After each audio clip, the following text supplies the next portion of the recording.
One with the most unprofessional. I want to wear Ashley on my face. Say what? I want to wear Ashley on my face. No. Anyway, hey there, beer tubers. Welcome back to Beer Analysis 101 with your host, Macwell Starr. Tonight, we are going to do a beer from Mill Street, 100 Meridian, where the Great Plains begin. This is their amber lager, of course, 5% ABV. We'll get into that in a second. Yeah, so let's go over to who we have with us, starting with this asshole. Hey, everyone, who's ready for some beer? I'm ready for some beer. This is a beer. We're going to have this. Yeah! Ugh. All right, follow that up, Ash. Yeah, hey, awesome. It's Wednesday, and it's beer time. That's awesome. Thanks. He said beer! How are you doing tonight, Ashley? I'm doing great, man. How are you? I'm not too bad. That's Lord. Good. I'm off for the next 2 days, so this is like my Friday night. This is your pre-drinking night, and then you're gonna. Yeah, but you guys are probably all gonna drink off at like 9 o'clock, and I'll just be drinking by myself all night. So nice. There we go. All right. So let's get over to here to read the history, which I didn't write tonight. So I'm just going to read some old notes and cobble it together. Cobblestone. Hey, it's unprofessional. So we don't really need to go into much detail anyway, because we've looked at Mill Street on this channel before for Beer Analysis 101. But as a recap, Mill Street first opened in 2002 in Toronto's Distillery District at 55 Mill Street. The building that Mill Street originally opened in was called the Tank House No. 3, originally built in 1879 to house bulk spirits waiting to be filled into barrels. Later, they moved production to Scarborough in 2006 and reopened the original location as a brewpub, with brewpubs opening the following years in Ottawa and even in the Toronto Pearson Airport. In 2015, they were bought out by Labatt, a subsidiary of AB InBev. In 2003, Mill Street launched their now famous Tank House Ale. I'm not going to get into the details about that beer. It was, of course, named after the Tank House. It was named after this beer. On the other hand, 100 Meridian is, I'm going to read their brewmaster's notes from their page. It says, their organic barley comes from the Great Plains of Canada. I had the opportunity to go to meet the farmers that grow this grain for us, and they are amazing people. Blah, blah. High Meridian, of course, is a reference to the Tragically Hip song, which says where the Great Plains begin, which is actually the demarcation, 100 Meridian, the longitude, I think, longs this way. Longs, which is kind of like the halfway point of where Canada, like halfway point of Canada, where the prairie starts. So it's like Manitoba, Alberta, where all the Great Plains are, is where they grow the barley that was used in this beer. Hops used in this beer were, it's 5% ABV. First of all, it's an amber lager. It was hops were used for U.S. Organic Bravo and, of course, Organic Cascade. Isn't it all kind of organic? Malt variety, Canadian Organic 2-row pale barley malt. I'm going to stop reading organic. They put organic in every friggin' ingredient here. So, and U.S. grown caramel and Munich malts. And of course, are those organic? With a German lager yeast. Better be organic.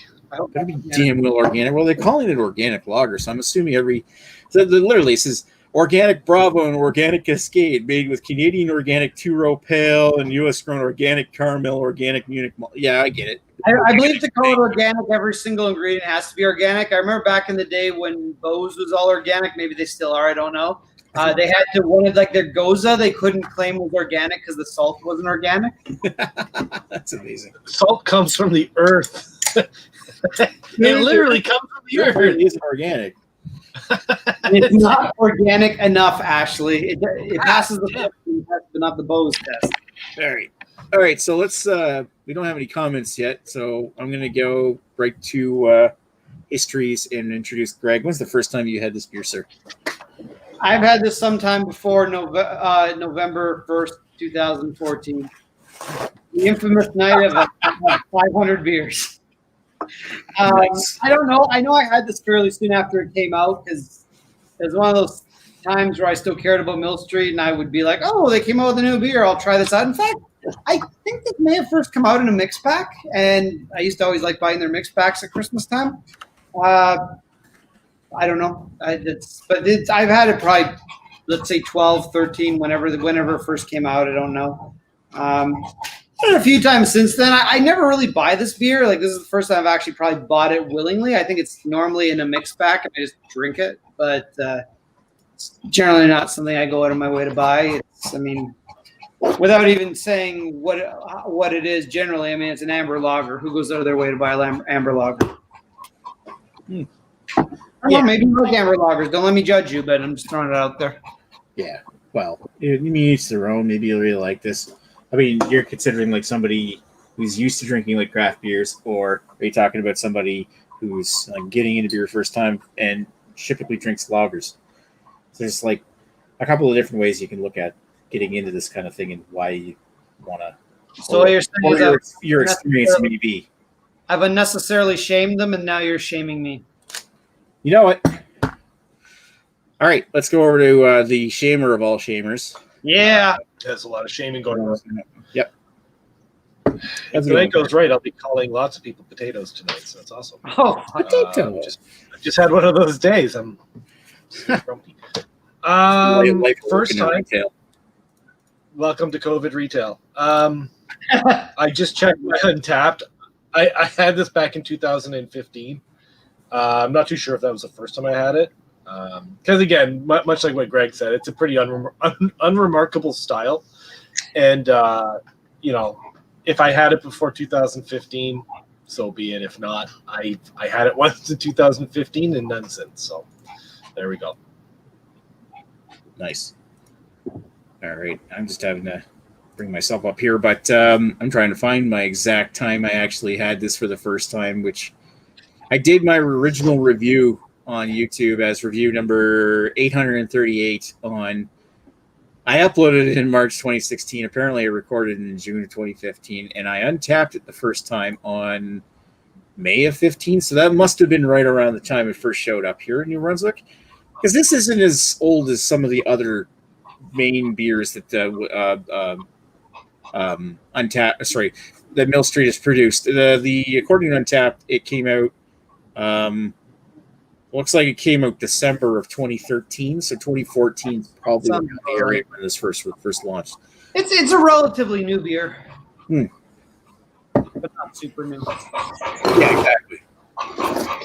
It was their second. We love the word organic. It was, I believe, their second organic beer after their organic. Oh, yeah, like organic lager. The original organic lager's been around for ages. I think. I believe now they've gone back and revised all their beers. Like I think it's now organic. Like I think both of their main line beers are now organic, but it wasn't the case before. Treat that as their shtick, where they use all organic. It's like Bose. Bose used to do that. I don't even know. I think it's a little attention to Bose that I don't really even know if they do that or not. I think Bose still does classify everything as organically brewed, because I think that's actually like one of their. They have like a certification where all their beers are organic. Like some B Corp or something like that. I forget what it is. Sustainable brewery kind of crap. I don't. I'd I have don't to know look. who regulates. Yeah. But they got some kind of recognition as being like an all organic brewery. I can't even remember the last time I bought something. Yeah, it's probably for beer analysis. Too. I mean, there's still a couple of beers from Bose that are still good, but for the most part, they're not what they used to be. I'm not sure. Are they under newer ownership, or are they still owned by the? I think they did some kind of share plan where all the employees bought up stocks of the company, so it's company owned. Like it's owned as a collective. Yeah. So maybe the collective fucked it up, and now Ashley has to call them all potatoes. Yeah, it's kind of lost its kind of lost its something in. If they're not quite as creative anymore. I remember like even Bellwoods isn't as good as they were, but it's kind of like Bose used to be Bellwoods like 5 years before Bellwoods kind of thing. Like I remember like we're talking like stepping up from Bose to Bellwoods, but I'm talking like they were innovative for their they were innovative for their time. I remember Bose being the shit. Like you got a couple of beers from Bose, they were friggin' amazing because they were experimental with all the styles they had. And a lot of beer styles different beer styles that I've tried over the years. You like say Goza or other stuff. I can't think of anything right now. Well, I mean, My first experience was with drinking a Bose. So remember that really killed both to me was their barrel age program, which I was not part of the first years. I don't think second year. I think I was part of their third year. So maybe their first 2 years were better and they just ran out of ideas, because what they were doing is they were doing some kind of cool ideas where it's like we're aging an ale in a rum barrel and a whiskey barrel and a gin barrel and a vodka barrel. I think I remember those. Those were like 2016 or something. Released those. Yeah, but then what they do, like we aged in all these different barrels and then we're just blending it all together, and it fucking tastes like Diet Coke. It's like disgusting. And I'm just like, how could you get like? It would have been so interesting to have. Okay, let's release 4 months of beers, exact same beer, barrel aged in 4 barrels, and then I'd like to compare them. That'd be awesome. That'd be kind of neat. Blend them together. Yeah, and it's new concepts that they kind of gotten away with because they've expanded to larger quantities, and they're also playing it a little too safe. Well, they probably had to blend them because they all sucked. Probably. Anyway, stupid like Lego tread. Anyway, we're way off topic here. We're supposed to be talking about 100th Meridian. Hey, people are like any beer chat. I think it's better than some of our after chats. People are here to learn. To talk about beer at all. Play golf or something like that. Mill Street though. I don't really feel like their beers have changed. I got potato in it today, just so you know. That's right. I don't feel like their beers have changed a huge amount since they were bought out by AB InBev, but I mean, it's not like they were super great to begin with. That said, I don't know. I've had a couple of swigs of this. Anybody ready to give their final thoughts? I mean, we're just shooting the shit and there's no comments. By the way, we have 4 viewers. Hi, 4 viewers. Thanks for watching. Drop a comment in the chat. Interact with us. We do read the stuff, as well as let us know what you are drinking. I see Ashley's already. We can already tell you what we're drinking. 100th Meridian. Oh, shit. We're supposed to drink Meridian. I'm going to be honest. I enjoyed RoboHop more than this. Spoilers. Yeah, no, it's not really a comparison. And it's kind of weird. Maybe we shouldn't have drank that so close to go time tonight because... You know what? I'm not. Here's the thing with the Mill Streets or Meridian, and I don't want to spoil too much about my final thoughts on this because I guess I am going to here. I feel like I like this better than the regular organic because the organic is just like drinking the water out of a can of mushrooms. Yeah. You know, like, I used to really like the organic and actually used to be Agnes's go-to beer. And at some point, I don't know if it had anything to do with their buyout or nothing, the beer has changed the flavor, and that's sort of the kind of weird mushroom taste. I kind of agree with you on that. It's kind of like it's got that bready metallic kind of. Yeah, it's kind of like, oh, this is a little bit off. This is like, and I never used to get that. It used to be a very clean, very simple beer. I used to like their stock ale too, which I don't even think they make anymore. I haven't seen stock ale for a long time. No, see, I used to like the stock ale, and I used to like their coffee porter, which are both part of the regular lineup. I remember liking the coffee porter. Don't exist anymore. Which is too bad. I mean, I think of if we're going with the regular, I think Tank House is still very solid. Possibly you could argue not as good as before, but like we said with our last review, probably we're not as good as we were before either. Apparently, they still make the stock ale. Oh, do they? Okay. I'm just looking at it on tap. People are still drinking it even out of bottles. Must be able to really, get it. Yeah. You know what? If I can get it. Sell it. Next time I'm at LCB, I'm going to pick one up just to try. Take a look. I drank it once and then tapped it. When did I think when I tapped it? How long ago was that, first of all? I tapped it. I had what's the style of the tapped at the airport. Tank House is it's a hoppy pale ale, I believe. I think you're right. I think it's like a... Is that what it is? It's like a hop, pale ale of some sort. It's a pale ale. American Pale Ale, APA. I think at least when it was released, it was. I'm pretty sure. No, sorry. I think it's actually similar to Devil's Pale Ale from GLB, where it's kind of a bit of a dark pale ale, or maybe like you even call it like a light black IPA. That's exactly what I was gonna say. Because that's darker than this beer.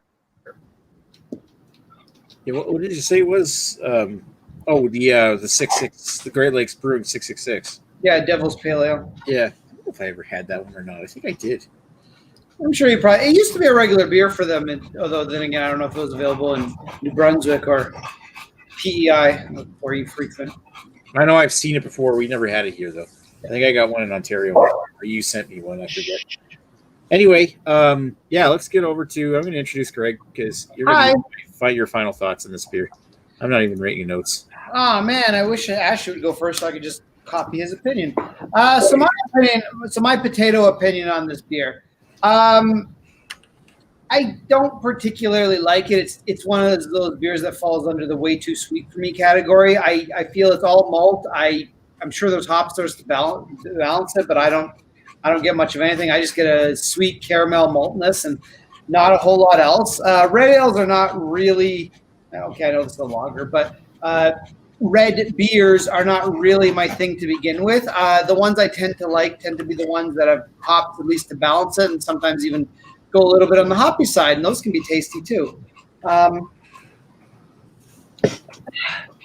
So in terms of style, I guess I'm just going to rate it as a red beer because I don't know red ales, red lagers, red anything that well that I can really differentiate that much by style.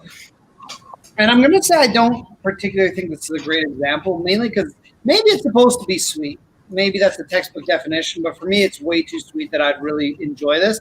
I don't really see this wanting to drink it on a hot day because it is too heavy. Like I probably would rather organic for a hot day because at least that beer you can just down. This beer is a little bit heavy for a hot day, but it's not really a beer to drink in the house or beer to think about or really anything. It's kind of in that weird in between place for me. So I'm gonna go as a red ale. I'm just gonna go with.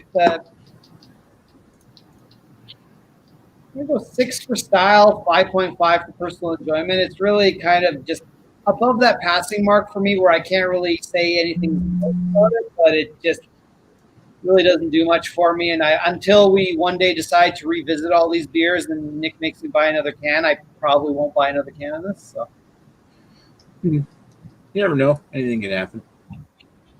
Hey, anything can happen. Could happen. Can't wait till we do cuvee anals. Oh God! Keep it on your toes. We're gonna get like 3 different beers from the brewery and then cuvee them like Joe used to do. Well, we gotta do it like actually measure it. We can't just be like someone willy nilly dumps some beer into another beer. It has to be like 100 milliliters of this, 100 milliliters of this, 100 milliliters of this, and mix it exactly 6 times clockwise, then counterclockwise. Counterclockwise 3 times. Oh, it's almost like if we were to say like mix the same beer, like 3 beers from the same brewery, and then it just like hums like or like chants "settle down, Greg" or "settle."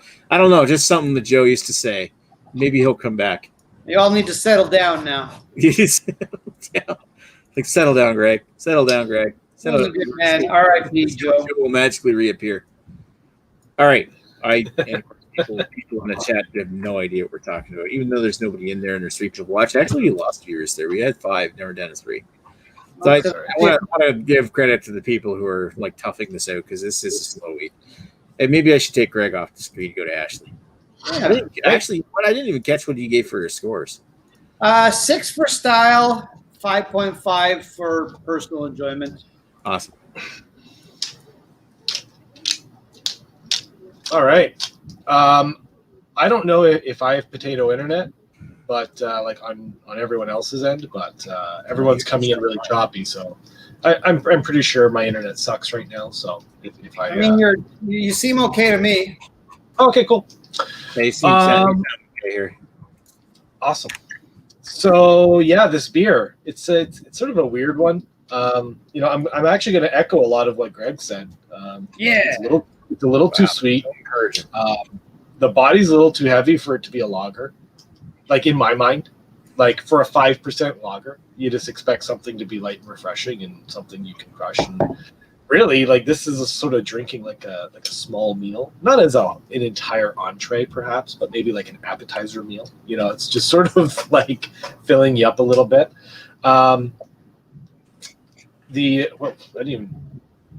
Aroma is like like copper coin and a little bit of toffee. You know, maybe like a little bit of like brown bread crust type of stuff. But then, yeah, like definitely a little bit of like copper coin. On the sip, yeah, it definitely has like the residual sweetness to it. A little, hold on.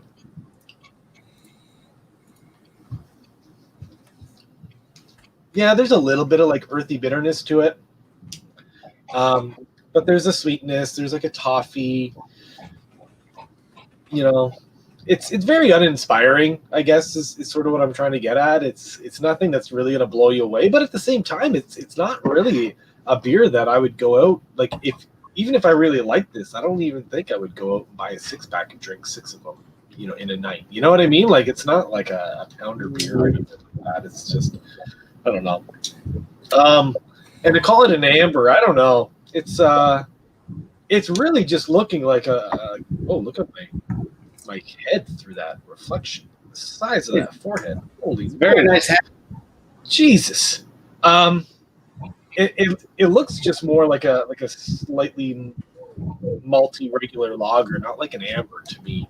I certainly wouldn't call it a red like they do on Untapped. I don't know if they call it that on their website or not, but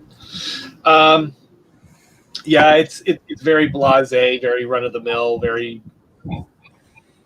pedestrian, boring. Back when I rated this in 2015, I think I gave it like 3 out of 5. So I'll give it a 6 out of 10. No, not even. No, I was like, no, I'll give it 6 out of 10 for style, and no, I'll give it 6.5 out of 10 for style. And I think for personal preference, I'm going to go with Greg. I'm going to give it a 5.5. It's just really wow. You know, it's a pass. If someone gave me one, I'd order it. If this was the only almost craft on a line of taps, I'd probably order this over something else. But really, I really wouldn't go out of my way to buy this again. It's better than Canadian, is what you're saying. Oh yeah, I would definitely drink this over Canadian. But yeah. So there we go. So what did I say? 6.5? 6.5 for style and 5.5. Yes, 6.5 for style, 5.5 for personal preference. All right. And Cheers. Let's pan over. Cheers, motherfucker. All right, so pan over to me. It's kind of soppy sweet. Got a little bit caramel notes as well as kind of like molasses cookie. It's got this light, earthy herbal finish, and I find it's the finish like the earthy and herbal notes come out more if you drink it faster. If you just take sips of it, then it's doesn't really punch it. And really, it's kind of supposed to be this light, refreshing beer, but it is a little on the heavy side for it. That said, it's a huge step up when you compare it to the organic lager in its current state, like the regular organic lager, the basically yellow piss water. I can tell I'm not really a fan of that. Maybe we'll do that one at some point. I can't believe we haven't done it yet. Yeah, I can't believe we haven't done it. It's not like I can't. I can get it here. Do we want to get it? Or yeah, exactly. Well, we might be. Who knows? At some point in the future, we're scraping at the bottom of the barrel for beers to do on BA 101, thanks to COVID or some crap. We've been scraping that bottom for a while. Oh yeah, we're scratching it like we're scratching it so hard it's starting to bleed a little. It's anyway. Yeah, enough said about that. There. I mean, I do like it. I like this better, and you know what? Like as far as like if I want just a cheap macro beer, that's not a bad beer to get. I just feel like my money's better spent elsewhere. But if I were to go to like Mill Street's Brew Pub, and you know they got maybe 2 interesting beers, and I want to round out a flight or something like that, then yeah, I'd probably get the Honest Meridian just because I don't mind it. It's not bad. For the style, I'm gonna give it a 7. Overall, I'm gonna give it a 6. It's okay. It's a meh. It's a meh. Meh. Let me do the math on here, and I see there we actually have a comment. So I'm guessing this probably isn't going to be double tempest. Half asleep drinking water. What's next? Water is. It sounds like you're drinking Mill Street too.